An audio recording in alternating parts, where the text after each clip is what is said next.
जय श्री कृष्णा। इससे पहले की वीडियो को प्यार देने के लिए और कमेंट्स करने के लिए आप सभी का बहुत बहुत धन्यवाद।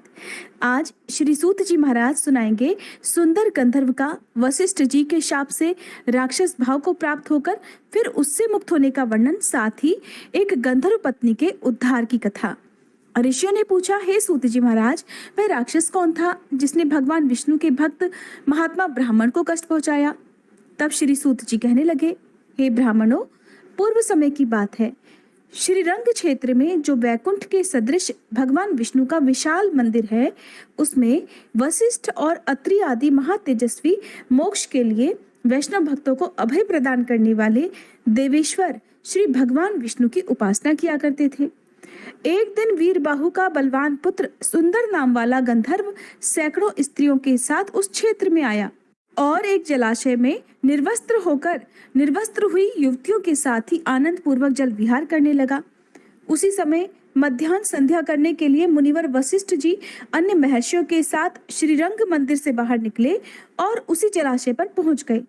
उन ऋषियों को देखकर वे सभी रमणियां भय से कातर होकर अपने अपने वस्त्र ओढ़कर बैठ गईं, परंतु साहसी सुंदर ज्यों का त्यों निर्वस्त्र ही खड़ा रहा।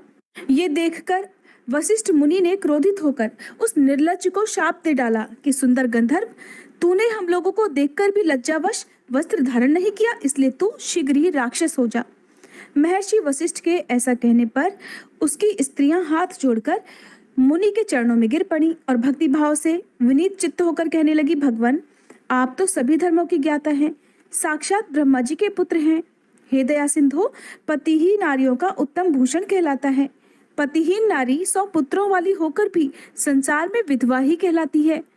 ऐसी नारियों का जन्म व्यर्थ समझा जाता है, इसलिए मुने, हमारे पति के ऊपर आप प्रसन्न हो जाइए। तत्वदर्शी मुनियों को एक अपराध क्षमा कर देना चाहिए। हे दया सिंधु, सुंदर आपका शिष्य है, इसलिए इसे क्षमा कर दीजिए। सुंदर की पत्नियों के इस प्रकार प्रार्थना करने पर वशिष्ठ जी कहने लगे, सुंदरियों, मेरा वचन कभी व्यर्थ नहीं होगा। इससे छूटने का एक उपाय बताता हूँ, उसे श्रद्धा पूर्वक सुन लो। ये राक्षस के समान आकार वाला सुंदर आज से 16 वर्षों के बाद इच्छानुसार घूमता घामता सर्व पापहारी वेंकटाचल पर पहुंच जाएगा और वहां चक्र तीर्थ पर जाएगा। हे देवांगनाओं, चक्र तीर्थ पर महायोगी मुनिवर पद्मनाभ जी रहते हैं। उन्हें खा जाने के लिए जब ये आक्रमण करेगा, तब ब्राह्मण की रक्षा के लिए भगवान विष्णु का भेजा हुआ उत्तम चक्र इसका मस्तक काट डालेगा। इसके बाद शाप से मुक्त होकर ये तुम्हारा पति सुंदर अपने पुनर्स्वरूप को प्राप्त होकर फिर से स्वर्गलोक में चला जाएगा। श्री रंगनाथ में भक्ति रखने वाले वशिष्ठ जी ऐसा कहकर शीघ्र ही अपने आश्रम को चले गए। इसके बाद राक्षस रूप में बदला हुआ भयानक आकार वाला सुंदर गंधर्व इधर उधर घूमता हुआ गिरिश्रेष्ठ वेंकटाचल पर चला गया और चक्रतीर्थ पर भी जा पहुंचा। इसी भ्रमण में ही उसके 16 वर्ष बीत गए। इसके बाद चक्र तीर्थ निवासी पद्मनाभ को खा जाने के लिए ही उसने बड़े वेग से उन पर आक्रमण कर दिया। मुनि ने भगवान विष्णु की स्तुति की और भगवान ने राक्षस द्वारा पीड़ित पद्मनाभ की रक्षा करने के लिए अपने सुदर्शन चक्र को भेजा। इस प्रकार चक्र ने आकर उस राक्षस का मस्तक काट डाला। पूर्व काल में महातेजस्वी गार्ग्य मुनि ने महात्मा देवल को नमस्कार करके कहा कि महाभाग, आप घोण तीर्थ के सर्व पापहारी शुभ महात्म्य का वर्णन कीजिए। तब देवल ने कहा, मुने, तुम्बरु नामक गंधर्व अपनी पतिव्रता पत्नी को शाप देकर इस तीर्थ में स्नान करके दयानिधान वेंकटेश्वर की पूजा करने से पुनरावृत्ति रहित विष्णु धाम को प्राप्त हो गया था। वह वृतांत इस प्रकार है। एक दिन तुम्बरु नामक गंधर्व ने अपनी प्यारी पत्नी से इस प्रकार कहा, देवी, सब पापों का नाश करने वाले माघ मास में सूर्योदय के समय इस तट पर भगवान विष्णु की पूजा करनी है, इसलिए गोबर से तुम इस भूमि को लीप दो और इस माघ मास में प्रतिदिन माधव के लिए दीप बत्ती बनाओ। भगवान के आगे भक्ति पूर्वक धूप समर्पित करो, पवित्र होकर भगवान के लिए रसोई तैयार करो और मेरे साथ रहकर परिक्रमा तथा नमस्कार आदि के द्वारा भक्ति पूर्वक भगवान की पूजा करो।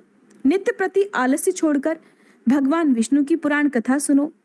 नित्य सवेरे स्नान करके यत्न पूर्वक श्री हरि का चरणोदक पान करो। श्री कृष्ण, श्री विष्णु, मुकुंद, नारायण, जनार्दन अच्युत, अनंत और विश्वात्मन इत्यादि भगवान नामों का सदा कीर्तन किया करो और क्रोध तथा लोभ आदि का परित्याग करके व्रत नियमों का पालन करो। इससे तुम्हें भव बंधन से छुटकारा मिलेगा और सनातन विष्णु धाम की प्राप्ति होगी।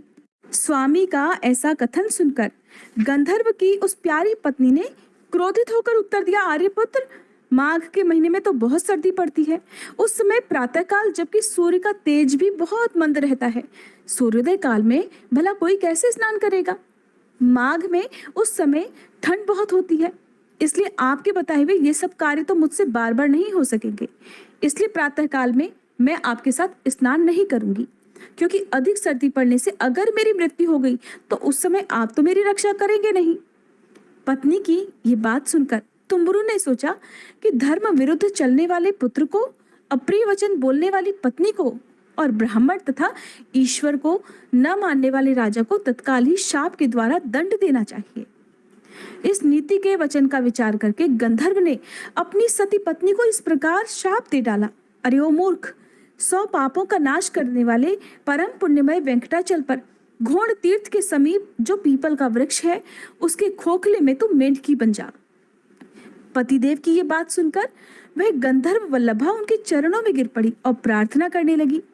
तब तुम्बुरु ने उसे शाप से मुक्त होने का यह उपाय बताया कि अपनी इंद्रियों पर विजय पाने वाले परम तपस्वी महाभाग अगस्त्य मुनि जब महातिथि पूर्णिमा को परम उत्तम घोड़ तीर्थ में जाकर स्नान करेंगे और उसी पीपल वृक्ष के समीप बैठकर शिष्यों को घोड़ तीर्थ का महात्म्य बतलाएंगे, उस समय पीपल के खोखले में ही एकाग्र चित्त होकर जब तुम मोक्षदायक घोड़ तीर्थ का महात्म्य सुनोगी, तब सभी पापों का नाश करके मेरे साथ आ मिलोगी।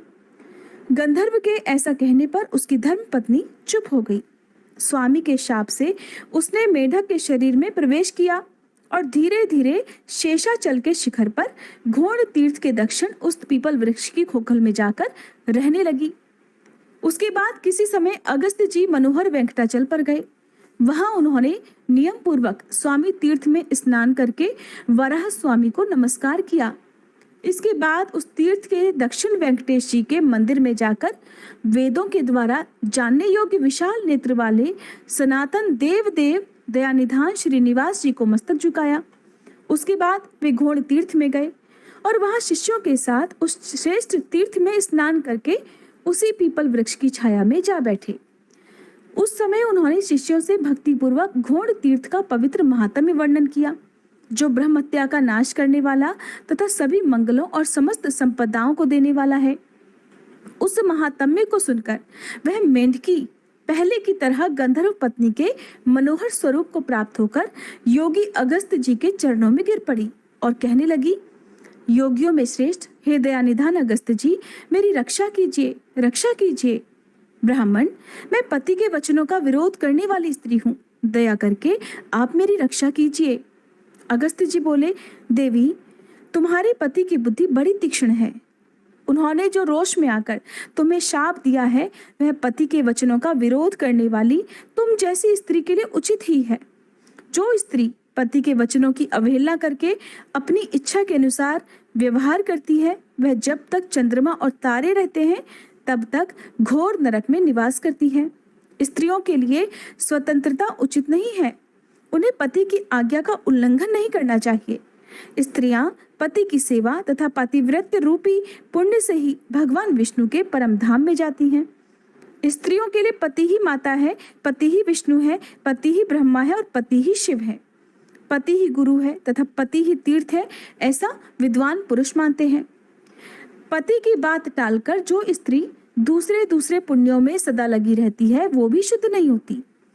वही स्त्री जब पति की प्रेरणा के अनुसार चलती है, पति की बुद्धि के अधीन रहती है और पति के चरणार बिंदों के पवित्र जल से अपना अभिषेक करती है, तब भगवान को प्रिय होती है। इसलिए तुम्हारा किया हुआ दोष ही तुम्हें इस शाप के रूप में प्राप्त हुआ था। उसे यहाँ भोग कर घोड़ तीर्थ का महात्म्य सुनते सुनते तुम्हारी उस शाप से मुक्ति हो गई और पहले के समान तुम्हें सुंदर अंगों वाला नारी रूप फिर से प्राप्त हो गया। इसलिए विद्वान पुरुष घोड़ तीर्थ को परम पवित्र मानते हैं। जो मनुष्य सब पापों का नाश करने वाले इस इतिहास को सुनता है, वह वाजपेयी यज्ञ का फल पाता है और उसे अंत में सनातन विष्णु लोक की प्राप्ति होती है। जय श्री कृष्णा। आज की कथा समाप्त हुई। उम्मीद है हर बार की तरह आज की ये कथा भी आपको बहुत पसंद आई होगी। प्लीज वीडियो को लाइक जरूर कीजिएगा और उम्मीद है अगले अध्याय का इंतजार भी आप इसी तरह जरूर करेंगे।